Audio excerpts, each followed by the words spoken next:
Oval कसोटीत भारताचा इंग्लंडवर 6 धावांनी थरारक विजय। 5 सामन्यांच्या मालिकेत 2-2 अशी साधली बरोबरी। भारतीय गोलंदाजांचा भेदक मारा।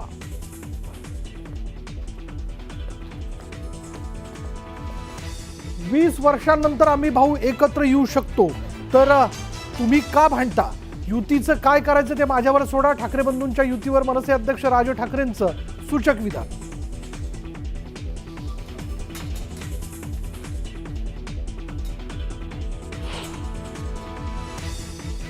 कोण सोबत येत आहे, कोण सोबत येत नाही, या संदर्भात मला काही म्हणायचं नाही। महायुतीच मुंबई महानगरपालिकेत निवडून येईल। मुंबईत कुणी एकत्र आलं तरी महायुतीचाच विजय होणार। राज आणि उद्धव ठाकरेंच्या एकत्र येण्यावर मुख्यमंत्र्यांचा टोला।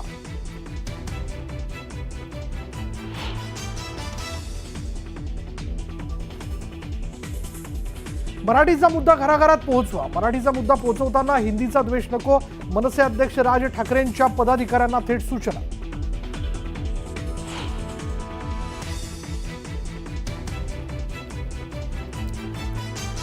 भाजप खासदार निशिकांत दुबेंनी पुन्हा एकदा गरळ ओकली। मुंबईत केवळ 30% लोक मराठी बोलतात। निशिकांत दुबेंच्या वक्तव्यामुळे नव्या वादाला तोंड।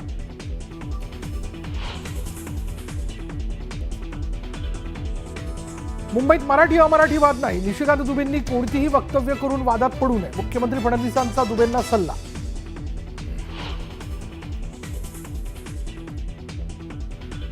महापालिका निवडणुका 27% ओबीसी आरक्षण नवीन प्रभागानुसार सर्वोच्च न्यायालयाचं शिक्कामोर्तब। मुख्यमंत्र्यांकडून निकालाचं स्वागत।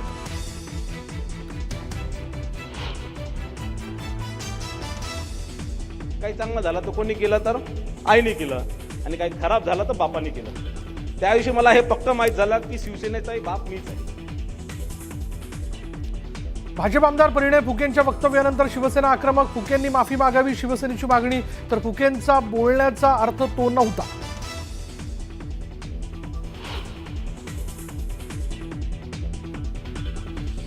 संभाजीनगरमध्ये अतिक्रमण कारवाई दरम्यान राडा। स्थानिकांची अधिकाऱ्यांसोबत बाचाबाची। मोठ्या पोलीस बंदोबस्तात कारवाई सुरू।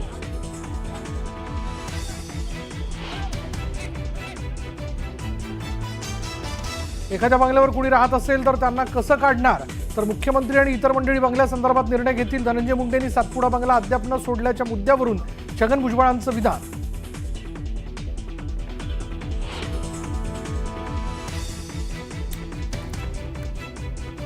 पुण्याच्या खेडमध्ये पतीला मारहाण करत पत्नीचं अपहरण। आंतरजातीय प्रेमविवाहातून घडला प्रकार। मुलीच्या आई भावासह 15 जणांवर अपहरण आणि मारहाणीचा गुन्हा दाखल।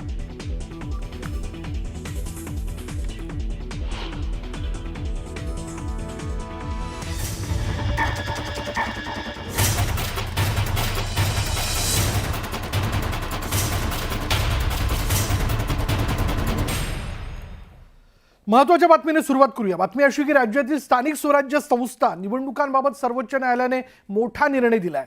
राज्यातील महापालिका, नगरपालिका आणि जिल्हा परिषद निवडणुका या नवीन प्रभाग रचनेनुसार आणि ओबीसी आरक्षणासह घेण्यास सर्वोच्च न्यायालयाने हिरवा कंदील दाखवलाय। यासंबंधी नवीन प्रभाग रचनेला आव्हान देणाऱ्या याचिका सर्वोच्च न्यायालयाने फेटाळल्या।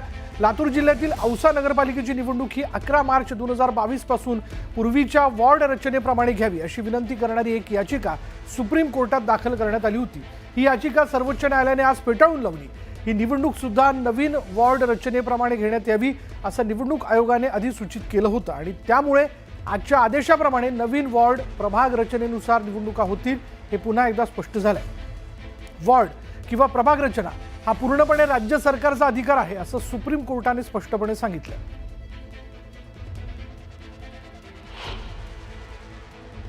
सगळ्या जिल्ह्यांमध्ये ओबीसी आरक्षण हे पूर्णपणे त्या ठिकाणी या निवडणुकीत राहणार आहे।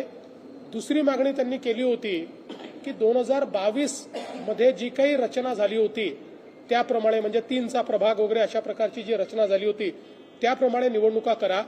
आपल्याला माहिती आहे की तो कायदाच आपण रद्द केला होता। त्यामुळे सर्वोच्च न्यायालयाने सांगितलंय की आता 2022 प्रमाणे नाही तर 2017 प्रमाणेच या ठिकाणी या निवडणुका होतील। त्यामुळे या दोन्ही बाबी राज्य शासनाच्या सर्वोच्च न्यायालयाने मान्य केल्या।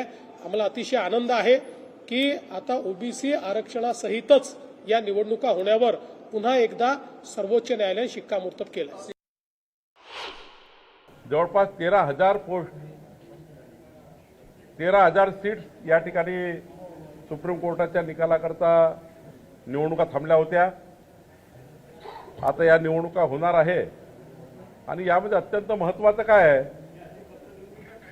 18 पगड जाती 12 बोलतेदार असलेला ओबीसी समाज, या समाजाला 27% आरक्षण हे जे कायद्याने आहे, हे कायद्याने आरक्षण या निकालाने राहणार आहे. जे लोक याच्या विरुद्ध गेले होते त्यांना चपराक बसलेली आहे. स्थानिक स्वराज्य संस्थांमध्ये एवढा प्रचंड भ्रष्टाचार झाला आणि आजही माझं मी इथे जाहीररित्या सांगतो की सर्वोच्च न्यायालयाच्या प्रभाग रचनेचं मिसइंटरप्रिटेशन सरकार करतंय. 17 साली चुकवलेली प्रभाग रचना परत तशीच ठेवून आपला कारभार पुढे रेटण्याचं काम हे सरकार करते. ते अत्यंत चुकीचं आहे. ठाण्यामध्ये प्रभाग रचना करताना एका विशिष्ट प्रभागांवरती अन्याय करण्यात आले, विशिष्ट भागांवरती अन्याय करण्यात आले. जे आपले बालेकिल्ले आहेत तेथे अधिकचे वॉर्ड देण्यात आले. एक वॉर्ड 30,000चा तर दुसरा वॉर्ड 60,000चा. असं नाही चालेल. सत्तेचा वापर करून स्थानिक स्वराज्य संस्थेमध्ये आपल्या मनाप्रमाणे वॉर्ड रचना करून घेतली गेली, त्याला आमचा विरोधच आहे. सगळ्या याचिका फेटाळल्या आणि सांगितलं की जे काही सरकार हे सरकारच्या अधिपत्याखाली आहे, हे काय प्रभाग रचना करणं वगैरे वगैरे, आणि त्याच्यावर त्याप्रमाणे त्या होणार आणि त्यासुद्धा ओबीसी आरक्षण पूर्णपणे देऊन या सगळ्या निवडणुका पार पडणार. हे पुन्हा एकदा त्यांनी दुसऱ्यांदा कन्फर्म्ड केलं. मला मनापासून आनंद, मलाच नव्हे तर आमच्या सर्व मागासवर्गीय बांधवांना, भगिनींना मोठा दिलासा आहे. स्वागत. कोल्हापूरच्या नांदणीमधील महादेवी अर्थात माधुरी हत्तीणीवरून सध्या चांगलाच वादंग रंगलेला आहे, वातावरण तापलेलं आहे. चांगली निगा राखली जावी, तिची नीट काळजी घेतली जावी यासाठी सुप्रीम कोर्टाच्या आदेशानंतर माधुरीला वनतारा या प्राणी संवर्धन केंद्रामध्ये पाठवण्यात आलं. त्यानंतर माधुरीची अगदी व्यवस्थितपणे काळजी या ठिकाणी घेतली जाते. मात्र काही राजकीय व्यक्तींनी या मुद्द्यावरून वनतारावरती आरोपांची राळ उडवली. राजू शेट्टींच्या नेतृत्वात एक मोर्चाही नांदणी ते कोल्हापूर जिल्हाधिकारी कार्यालयावरती काढण्यात आला. यावरती वनतारा प्राणी संवर्धन केंद्राने स्पष्टीकरण दिलंय. आम्ही हे स्पष्ट आणि आदरपूर्वक सांगू इच्छितो की वनताराने ही कार्यवाही स्वतःहून केलेली नाहीये. ही कार्यवाही माननीय मुंबई उच्च न्यायालयाच्या आदेशाचं पालन करत करण्यात आली आहे, ज्याला नंतर भारताच्या माननीय सर्वोच्च न्यायालयानं सुद्धा मान्यता दिली. आम्ही या स्थलांतराचे आरंभ करता नव्हतो, तर न्यायालयाच्या निर्णयाची अंमलबजावणी करणारी संस्था होतो, जी हिच्या देखरेखीची जबाबदारी पार पाडत आहे. माधुरीच्या आरोग्याचं आणि दीर्घकालीन कल्याणाचं रक्षण करणे हाच आमचा एकमेव हेतू राहिलाय. तिला आमच्या देखरेखीखाली आणण्यासाठी संपूर्ण प्रक्रिया प्रेमपूर्वक, जबाबदारीने आणि कायदेशीर तसंच नैतिक निकषांचं काटेकोर पालन करत करू, असं वनतारानं स्पष्ट केलेलं आहे. तसंच वन्यजीव विभाग तसंच जैन मठाने याचिका दाखल करून संमती न्यायालयाकडून संमती मिळवली तर हत्तीणीला परत पाठवलं जाईल अशी भूमिका वनतारानं घेतली आहे. न्यायालयाच्या आदेशानेच वनतारामध्ये हत्तीणीचं पुनर्वसन करण्यात आल्याचं स्पष्ट करतानाच महादेवी वनतारामध्ये सुरक्षित असल्याचं वनतारानं स्पष्ट केलंय. में जहाँ बहुत शोर होता है या जो है हमारे धार्मिक स्थानों में जो है हाथियों का इस्तेमाल किया जाता है, तो क्या उसके अलावा क्या क्या आपको लगता है कि वो चीज़ सही है, और अगर नहीं तो लोग किस तरीके से अपने पर्व जो है वो मना सकते हैं?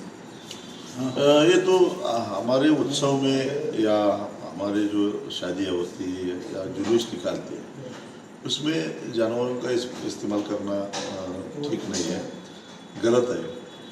क्योंकि हम अपनी तरह से ज़िंदगी जीना चाहते हैं, हम अपनी तरह से एंजॉय करना चाहते हैं, लेकिन प्राकृतिक रूप से देखा जाए तो उनकी ज़िंदगी जीने की एक अलग एक तरीका है, तो वो सूट नहीं होता है. और कभी कभी हमारा आनंद उनके लिए दुखदायक होता है, और इसी में कभी कभी जानवर अपना संयम खो बैठता है, कभी हमला करते. कभी आपने देखा होगा कि पंढरपुर के जो विठोबा की वारी निकलते हैं, वहाँ भी कभी कभी घोड़े ऐसे आक्रामक होते हैं, हिंसक होते हैं. तो क्योंकि ये जो भीड़ होती है या भीड़ में कोई इस तरह से उनकी छेड़खानी करता है तो उन जानवरों को कभी कभी उनका भी सहयोग टूट जाता है। तो इसलिए हमें कोशिश ये कर, हम अगर जानवर ये भी एक प्रकृति का ही हिस्सा है तो उनको उन्हीं के तरीके से जिंदगी जीने का अधिकार है। मी पुन्हा एकदा सांगतो, वनतारा हे ज्या ठिकाणी आहे तिथलं 45 डिग्री तापमान हे हत्तीच्या अधिवासाला पोषक नाही आहे। त्यामुळे पुन्हा एकदा कायद्याची लढाई लढून आमच्या माधुरीला परत आणल्याशिवाय मी तरी स्वस्थ बसणार नाही। अंबानी कितीही मोठा उद्योगपती असू दे, कितीही धनदांडगी असू दे, ठीक आहे आम्ही आता बेसावत होतो, पण पुन्हा सावधपणानं चाल करून माधुरीला परत आणल्याशिवाय सोडणार नाही।